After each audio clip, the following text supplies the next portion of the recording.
Good afternoon, everyone. Thank you for being here. Over the past 24 hours, the President has continued to improve. He's met or exceeded all standard hospital discharge criteria. He'll receive another dose of remdesivir here today, and then we plan to get him home. It's been more than 72 hours since his last fever.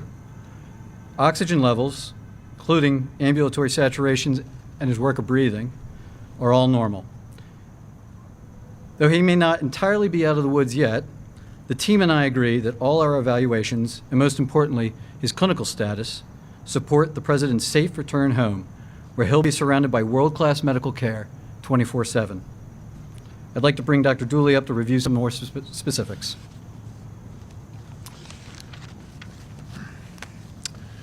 Good afternoon. Just a brief update this morning. As Dr. Connolly mentioned, the President continues to do very well.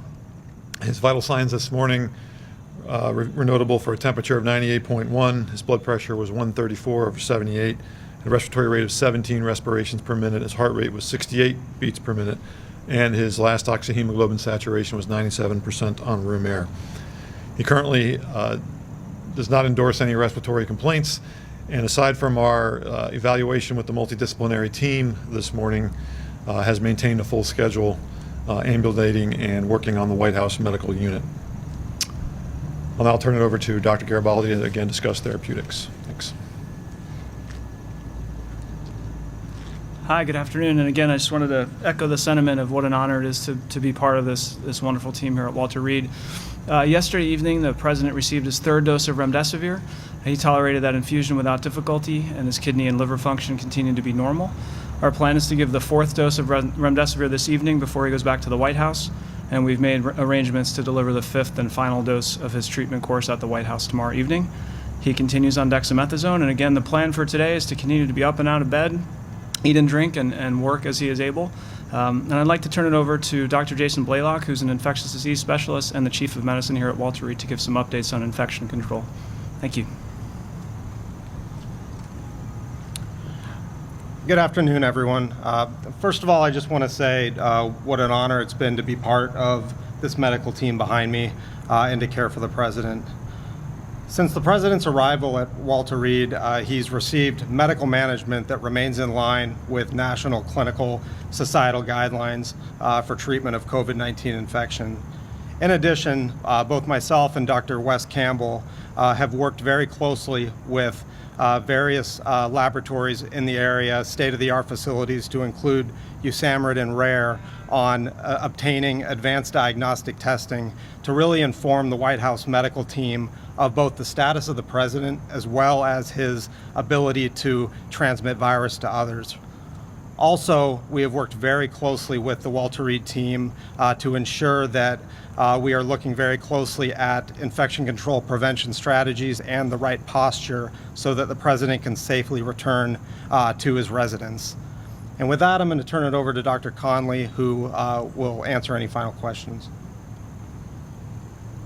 Thanks, Jason. I mentioned it Saturday, but I'd like to reiterate myself just how grateful the President and I are to the men and women of Walter Reed, our colleagues at Johns Hopkins, as well as the many federal, private institutions that we've received support from. And so long as everything continues on the track that we're experiencing right now, this time, as the President already tweeted out, is to get him home later today. With that, I'll take a couple questions. Discharged back to the White House when he was given steroids. You've said that he's still on those steroids. Those are medicines, as you know, that are usually given to COVID patients who are on ventilators or with low oxygen. So did you over-treat him? And if he's still on that medication, how is it safe for him to return to the White House? So we send patients home with medications all the time. In fact, yesterday afternoon, he probably met most of his discharge requirements safely from the hospital. And he's returning to a facility, the White House Medical Unit, that's staffed 24/7, top-notch physicians, nurses, PAs, logisticians, and the unit here, the team here behind me is going to continue to support us in that nature. Yes? Dr. Conley, what infection control measures are you taking? And how was it safe for him to drive around in a cloth mask yesterday? And how is it safe for him now to return to the White House where there have been so many cases? How's any of this safe? So the President has been surrounded by medical and security staff for days wearing full PPE. And yesterday, the U.S. Secret Service agents were in that same level of PPE for a very short period of time. We've worked with our infectious disease experts to make some recommendations for how to keep everything safe down at the White House for the president and those around him. We're looking at where he's going to be able to carry out his duties, office space, and I'll just say that it's in line with everything we've been doing upstairs for the last several days. Can you tell us, please, on testing, can you tell us when he had his last negative test? Was it Thursday? Was it Wednesday? Do you remember when he had his last negative test? I don't want to go backwards. Contact tracing for people who are around him to know I when he understand. has The it? contact tracing, as I understand it, is being done. I'm not involved with that. So. Why did you begin the starvation that he leave, or was this something he pushed for? No. So we try to get patients home and out of the hospital as quickly as is safe and reasonable. Every day a patient stays in the hospital unnecessarily is a risk to themselves. And right now there's nothing that's being done upstairs here that we can't safely conduct down home. That 7 to 10 days was a window that you'd be concerned about. I don't think we're there yet. So do you have concerns about potential worsening or reversal, and what are your plans for addressing that if it were to happen? You're absolutely right. And that's why we all remain cautiously optimistic and on guard because we're in a bit of uncharted territory when it comes to a patient that received the therapies he has so early in the course. So we're looking to this weekend. If we can get through to Monday with him remaining the same or improving, better yet, then we will all take that final deep sigh of relief. But as I said, 24/7 world-class medical care surrounding him down there. We're not going to miss anything that we would have caught up here. He's physically going to be in the White House, and what does that look like? How do you keep him safely quarantined? I wish I could go into that more, but I just can't. Doctor, when can you begin dexamethasone treatment? So that has something to do. Yesterday we talked about that, the several little temporary drops in his oxygen, and we had discussed that as a team and elected to start it early in case that persisted or worsened. The potential risks and side effects we all discussed. We looked at the data and decided that we'd rather push ahead on it than hold and risk the opposite. What about CT scans and chest x-rays? What have you seen on His campaigning. As far as travel goes, we'll see. His mental status, can you talk to about whether he has any neurological symptoms? Does he have any side effects from his medications? Any fogginess from the virus? No, I think you've seen the videos and now the tweets, and you'll see him shortly. He's back. Yeah. Pneumonia or any inflammation in his lungs at all? So we've done routine standard imaging. I'm just not at liberty to discuss. Doctor, So you were on board you're Air Force actively One. not telling us what those lung scans showed, just to be clear. So there are HIPAA rules and regulations that restrict me in sharing certain things for his safety and his own health and reasons.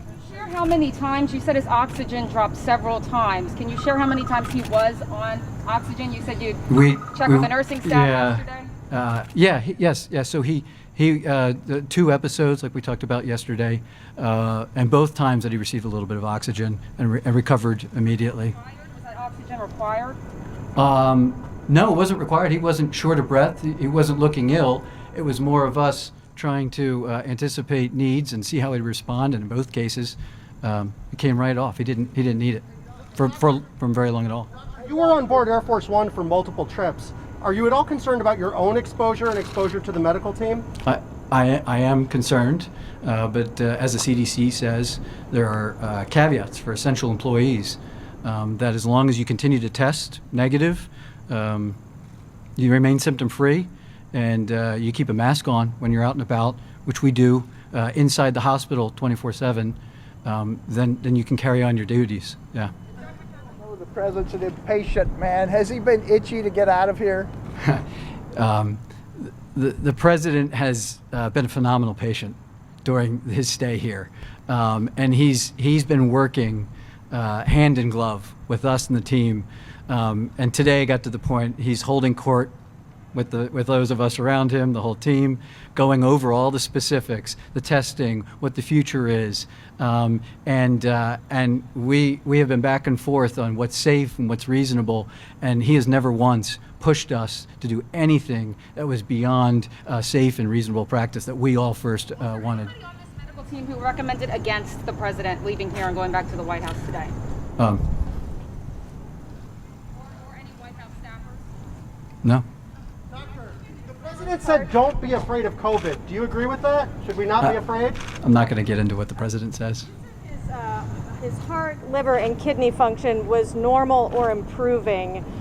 Improving, does that mean that there were effects, and is it all normal? Like, what's up with that? Yeah, it's all normal right now. I would say he appeared to be a little dehydrated Friday.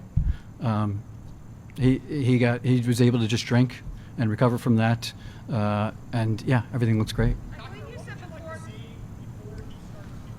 Campaigning out in the country, what sort of things do you? Yeah, so the big first thing that we need to do is that there is no evidence of live virus still present that he could possibly transmit to others. And that's what the infectious disease experts and some of our partners, military civilian entities, doing some of these advanced diagnostics just to see as soon as we can identify that. Routinely, we talk about a 10-day window, CDC guidelines, but we're checking him more routinely than just waiting 10 days. There's a possibility it's earlier than that. There's a chance that it's a little bit later, but we will know as soon as possible. And then we will look at him clinically. How are you feeling? How are you doing? Why have you decided not to administer hydroxychloroquine to the president during his time here? I'm not going to go into all of our debates about specific medicines and therapies. There are dozens of therapies that we were made aware of, that we considered, that we discussed and debated and looked at, the existing literature on. And this is the regimen we chose. Hydroxychloroquine. Symptoms of COVID, is he having some of the muscle aches? Has he lost his sense of taste and smell? No, we were just talking about that, what symptoms he has left. And he's even the slight cough that he used to have, he doesn't really complain of at all. He hasn't ever complained of muscle aches. Yeah, he's up and back to his old self predominantly. Next Monday, just to be clear, how long will he still be actively shedding the virus? So this morning, I believe there was even an accounting by Dr. Fauci referencing the first 5 days of illness that people are most likely to shed live virus. There's a reason there's the 10 days is because most people by that time, after 7 days, most folks don't have culturable live virus. They put it to 10 just to give some extra space. It's never 100%, between everybody. So we'll see. I'm not going to put a specific number, but we look at that window is all I say. Will the president be confined to his residence, or will he be allowed to return to the Oval Office? We're going to do whatever it takes for the president to safely conduct business wherever it is he needs to do within the residence and White House. Is he on blood thinners? And also, has he been using, have you been giving him Tylenol, Advil, anything Oh, to that bring came his up. fever I would down? like to say he has not been on any fever-reducing medications for over 72 hours. Yeah, he's on a routine regimen of COVID therapy. I'm not going to go into specifics as to what he is and is not on, but. You said, and I'm going to read this here, that the president had a mild cough, some nasal congestion, and fatigue on Thursday. Now, back to my colleague Jen Jacobs' question. The reason knowing when the president's last negative test is important. For that reason, your words, what you said, and also for the contact tracing. But would you recommend it that, given those symptoms, that the president go to that Bedminster fundraiser? It's not up to me necessarily, the president's schedule, but I would say that it wasn't until after he returned that we really sat down, then knowing the news of the day, that we really dove into how are you feeling, what's going on. Those were the symptoms he was experiencing on Thursday. I'm not going to get into, operations. When was his last negative test, and what was his viral load? I know everyone wants that. Yeah, I don't have his viral load. Those are some of the diagnostics that we're sending out that will really tell us when it's safe for him to get back out and around people. When the last negative test was? Any abnormal tests? Were any of his lab tests abnormal? I'm not, again, HIPAA kind of precludes me from going into too much depth and things that I'm not at liberty or doesn't wish to be discussed. At some future point, maybe, but today, sorry. I think that's it. Yeah. Thank you guys. Thank you.